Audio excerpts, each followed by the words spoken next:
Hi everybody, my name is Chad Prevost. I'm from Sudbury, Ontario, and I'm a master's student at Laurentian University. Today we're going to be talking about one of our community paramedicine programs in Northern Ontario, and we're also going to be talking about some of the lessons learned that we've encountered while doing that program.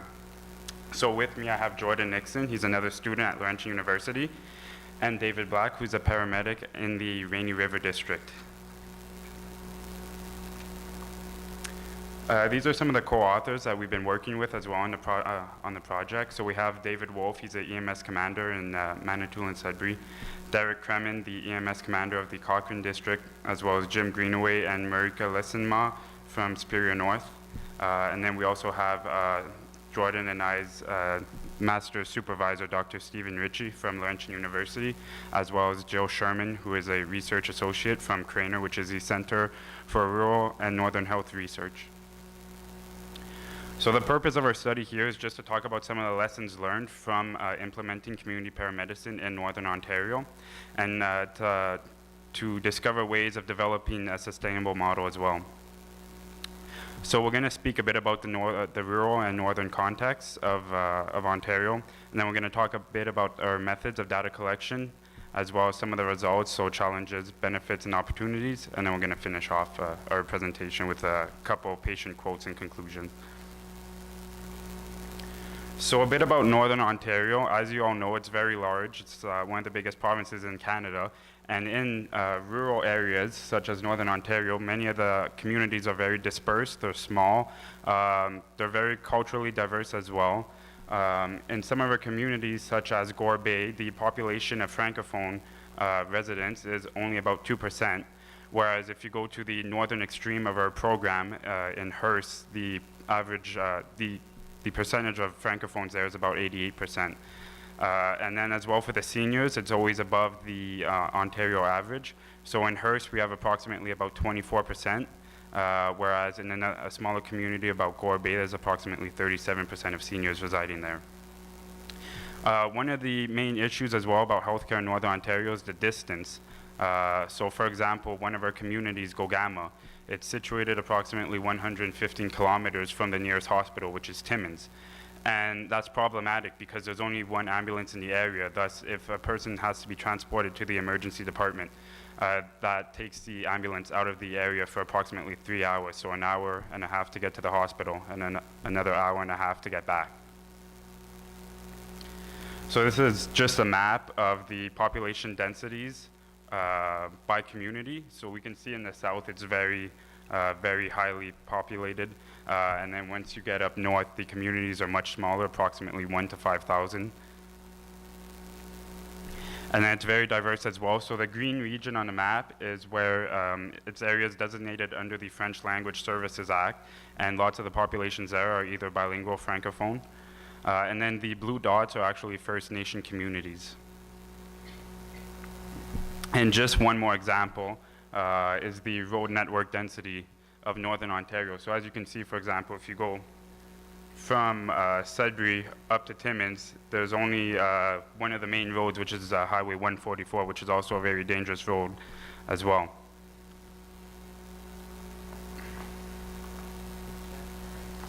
So I won't be spending too much time up on this slide here. So the purpose of this slide is to pretty much show the higher amounts of patients who are inside hospitals who receive there compared to up north with the Northeast Land and the Northwest Land, compared down to the southern parts of Ontario, and that is per 100,000 people per capita.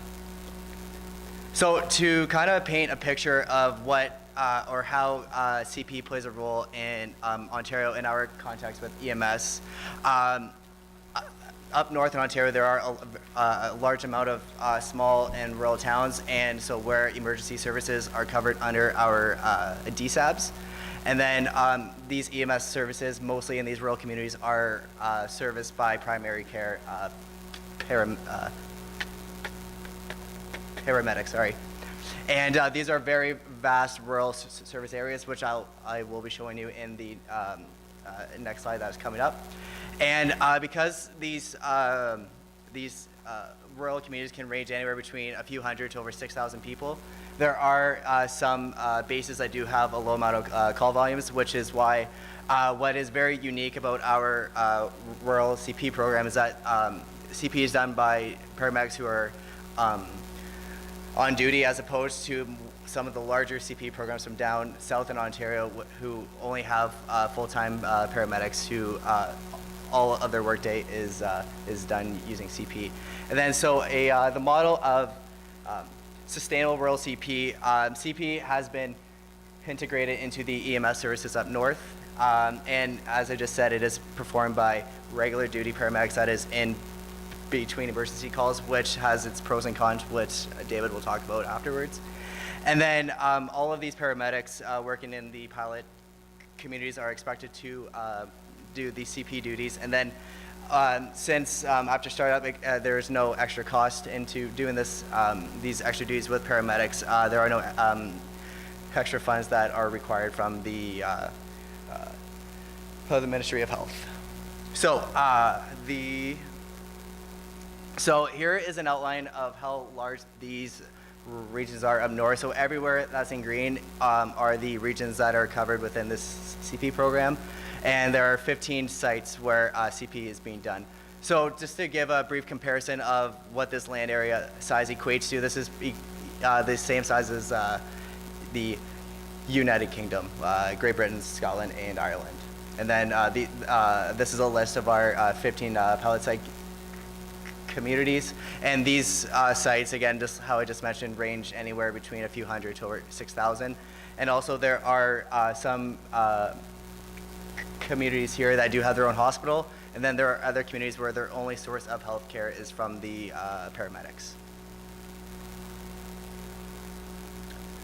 So the way how we have collected our data from the northeast, so that would be the Cochrane and Manitoba Sudbury regions, data has been collected by an analysis of stats from our program, which is led by one of the chiefs there, David Wolf.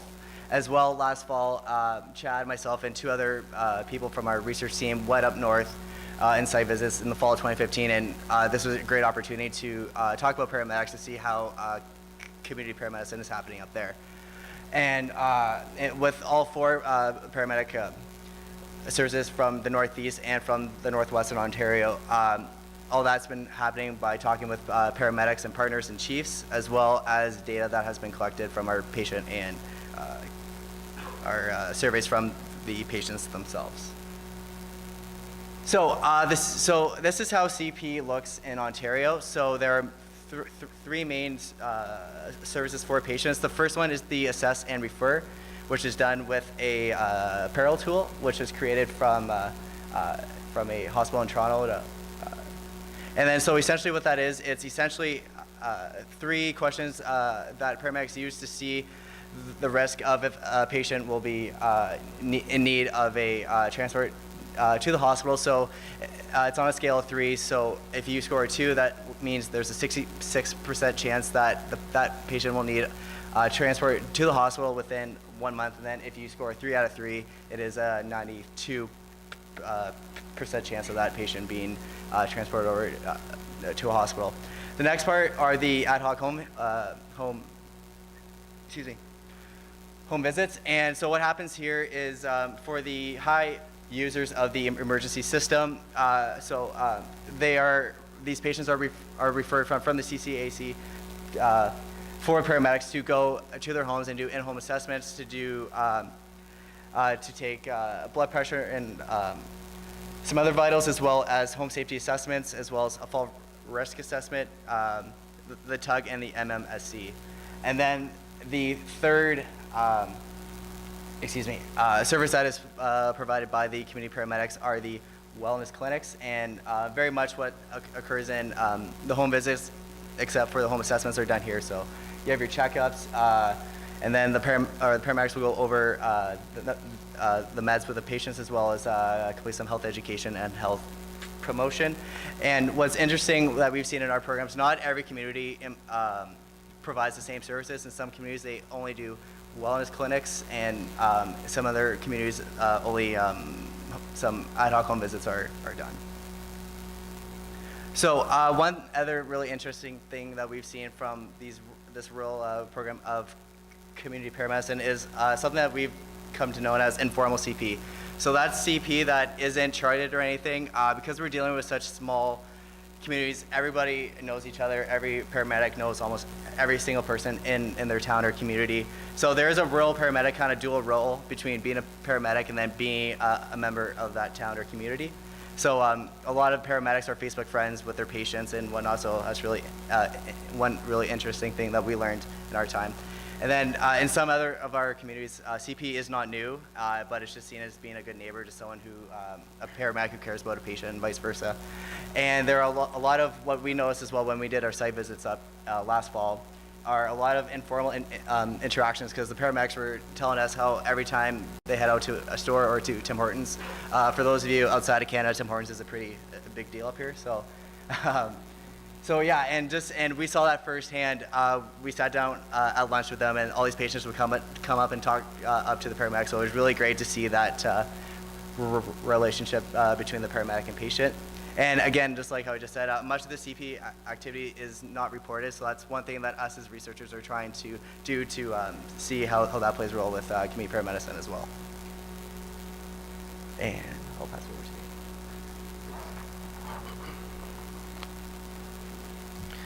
So my name is Dave, as Chad had mentioned, and I worked as a primary care paramedic for 16 years. Previous to that, I worked 3 years as a flight paramedic.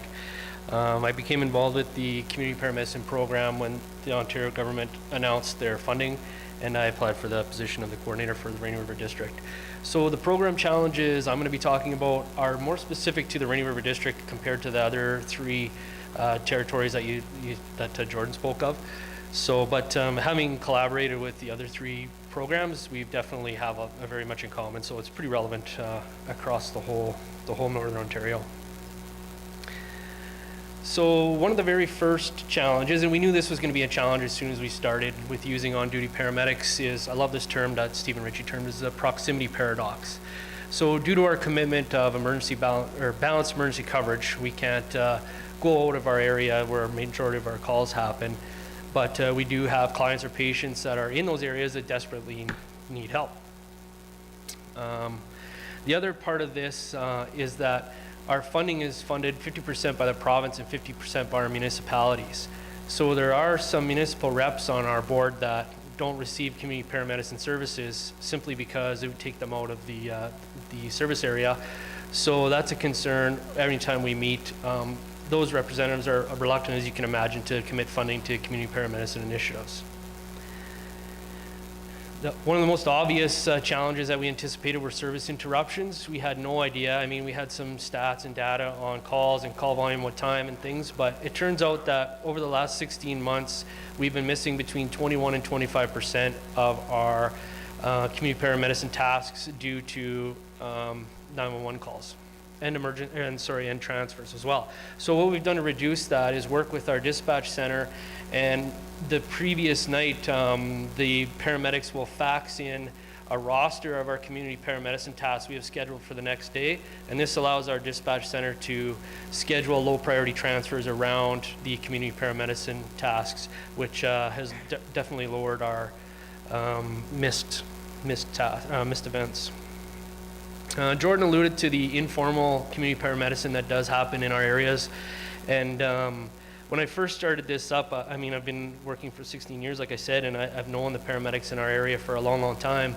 But what I didn't know is their commitment to their community. It really quite overwhelmed me, actually, when I heard of these stories of the paramedics that were helping people on their days off, whether it was taking them grocery shopping or washing their hair, or and just checking in on them to make sure they were okay.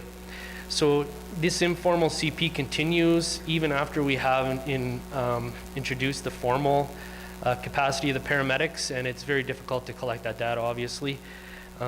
So that continues to be a challenge in a good way, I guess. Number 0.4 and 5 are kind of the same.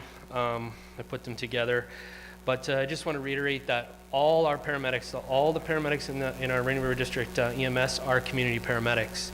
So they didn't really have a choice whether they wanted to be community paramedics or not. They were just assigned this new role. So in order to get them to buy into this new concept of community paramedicine, we did a few things. We worked really closely with our union, and we got full support from the union on this initiative. We were able to look at the utilization numbers, and especially in our rural bases, and sell that to the paramedics as a reason why, you know, to be busier is always good. We also approached some of the senior medics in our service to lead by example and to promote the community paramedicine within our service as a good thing for the community and for the paramedics themselves. We have had a couple issues with the paramedic-patient relationship, and we're still figuring ways how to work out on these issues. And we talked about this over the last couple days with paramedics that become attached to their clients or their patients, especially as Jordan mentioned, in small communities where everyone is acquaintances for sure. A group of the paramedics in one of our rural bases, actually, we, you know, similar to the CHAP program, we target, not target, but a lot of the patients that we see come from subsidized housing, low-income people. And a group of the paramedics in one of our rural stations got together and bought one of their clients a Christmas present last Christmas, unbeknownst to anybody else. They just kept this and did this on their own. And, you know, it meant so much to that patient, of course, and the paramedics were happy to do it.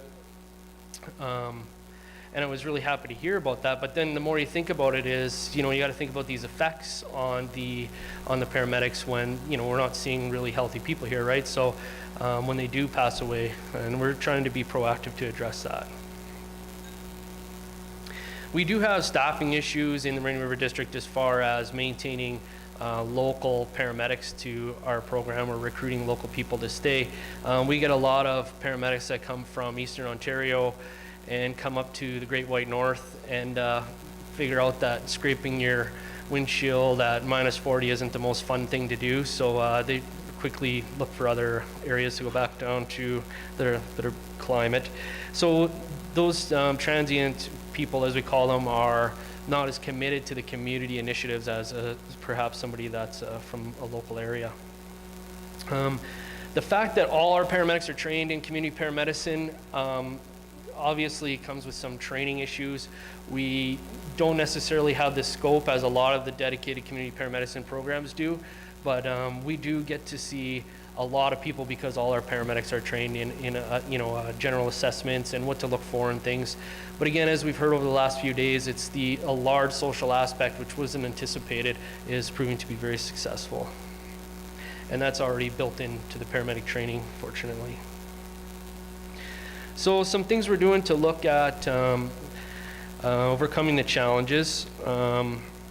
One of our main directives was to be self-sustaining. So the number one, scheduling extra shifts for coverage is a little bit of a challenge in itself as a solution, but hopeful that if there's a commitment of funding provincially that we'll be able to carry that forward. In order to address the missed tasks that we do see, we've collaborated with many of our community partners and allied health agencies in our district and work with our family health teams. We work with the diabetic teams, and they come along to our wellness clinics and do foot care assessments. We work with farm techs. We work with the Canadian Mental Health Agency, and they can come along with us to our wellness clinics. And then if we do get called away or unable to attend, at least the people there that are gathered aren't just gathering there for no reason, and they do get some type of service.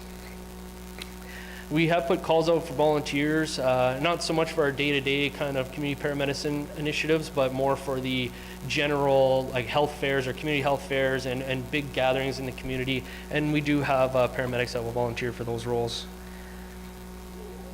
We have talked about some light duty activities. Another idea that we're talking about is having one paramedic trained as a CP medic that would be dedicated to the program. Again, it requires additional funding. I was really excited yesterday to hear about the remote patient monitoring ideas that are coming forward, and we have worked with our provincial funding agency, our local LIN, and we're established partnerships with them to carry on some of those initiatives. Not as fancy as what we heard about yesterday, but it's a start. We constantly review our program. The work that the IRCP is doing, and provincially in Ontario, we've had 2 major gatherings, which has been really helpful. The collaboration and the cooperation that was extended to our program from York Region and from Renfrew County is invaluable as we created our initiatives, and I'm definitely willing to pay it forward if there's anything that I can do to help out people that are starting community paramedicine programs with a rural concept or using on-duty paramedics. To be more than happy to help in any way I could.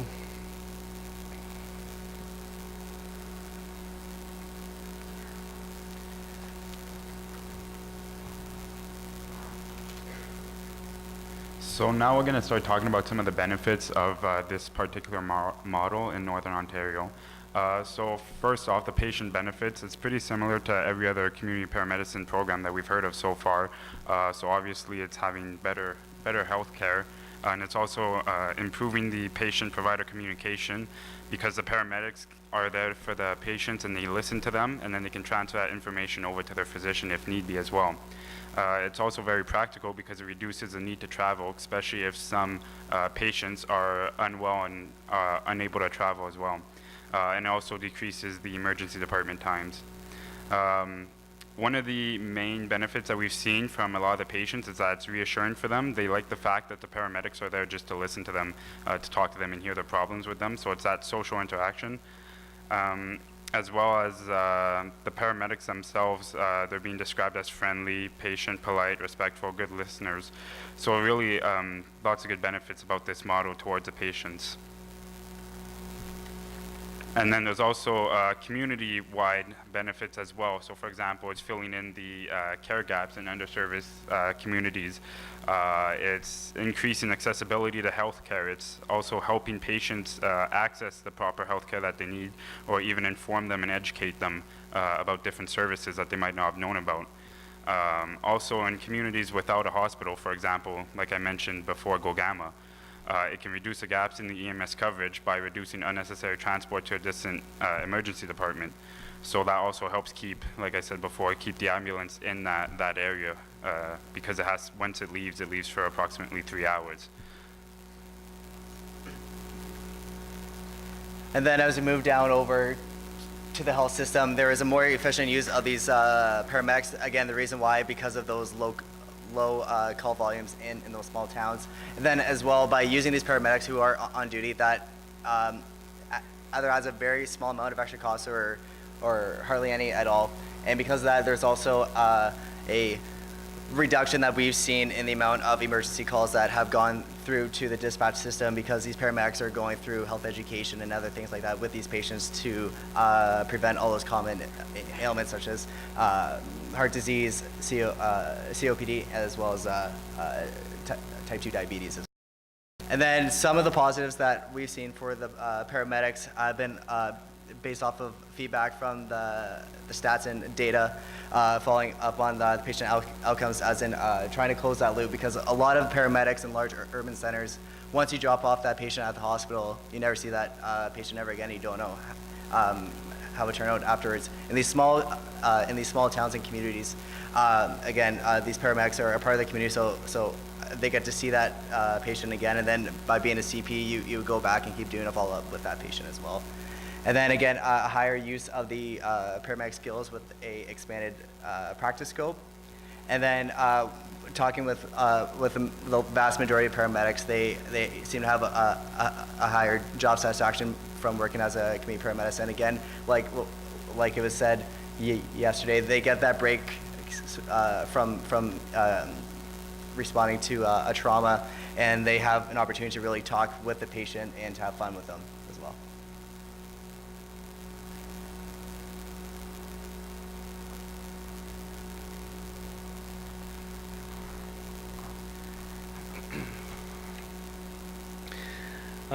So when we're talking about more fun and increased professional satisfaction, there's many examples of this we've heard over the last couple days. When we first started this, again, like I say, everybody's involved. They don't really have a choice whether they get to do these tasks or not. And it started out, I have personal relationships with some of the medics, and they all weren't super thrilled to be doing these types of things, and they were concerned about menial tasks and what was the perceived benefit going to be to them. As it turns out, some of the paramedics you can't convert. They're not going to like this. It's not their thing. Some of the paramedics have really taken to it, and it's amazing what they've been able to accomplish. And of course, there's the people in the middle that are okay with it too.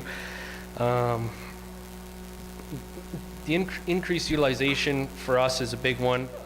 Paramedics get to use some of their skills in a non-emergency setting, which is very helpful for them as they move along with low call volume services. The positive social, television, radio, and print media coverage is just starting. We heard yesterday about EMS being notorious for self-promotion, and I think that this community paramedicine has disproven that, and moving forward you see a lot of social media and a lot of press releases in a positive eye. And just the actions are taking it over for themselves.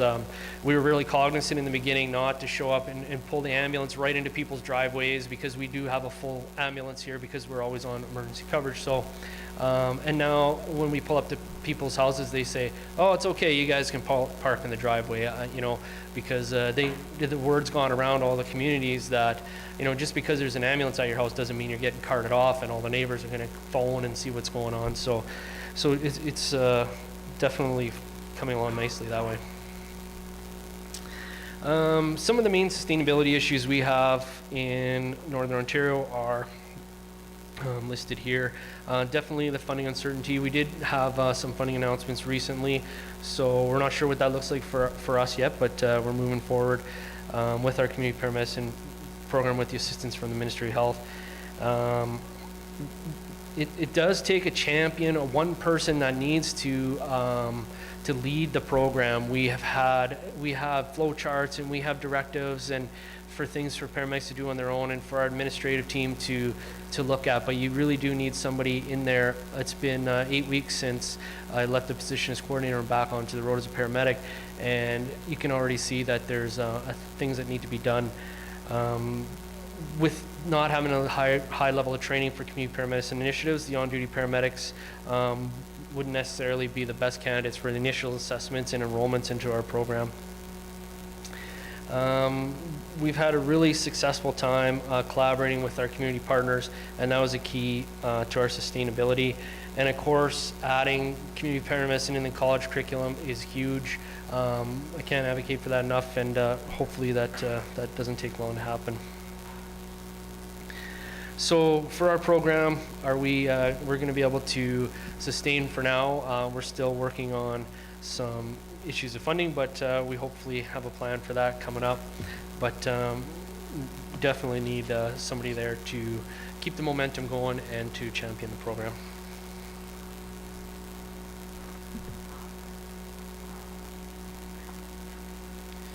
So basically, what's next for our program? There's obviously an immediate need to focus on the sustainability issues. We also have continued collaboration and support with the union, so we're going to be in frequent contact with the paramedics, the commanders, as well as the research team. And then as well, we're also going to be doing some ongoing research. The two posters at the back, that's from Jordan and I. So my master's thesis is administrating a survey to patients to get their perspectives on the program. And Jordan's going to be working on a paramedic as well as circle of care provider survey that's going to be finalized later this year. And then we're also going to be identifying some of the best practices, and then eventually move on to collaborating with the Institute for Clinical Evaluative Sciences, so ISIS, to combine our data with their data to try and find some financial outcomes of the program. And to finish off, these are just a couple of quotes that I've retrieved from some of the patient surveys that I've collected. So I'm going to skip the top one because it's pretty long, but the bottom two, So the middle one there, I like the fact that these young men and women are so polite and caring. They take time out of their day to take my vitals and just talk about what's going on in my life. So they really like that social interaction with them. And then another patient said, because you can take more time, be heard, and receive a very good explanation without waiting in the emergency department. So just to acknowledge some people, we were funded through a sub-grant from the Ontario Ministry of Health and Long-Term Care last spring, and we're also supported by the Cochrane District Social Services Administration Board, the Manitou and Sudbury District Services Board, Rainy River District Social Services Administration Board, as well as the City of Thunder Bay. And this is our contact information. If there's any other questions, you can contact us at any time. Thank you.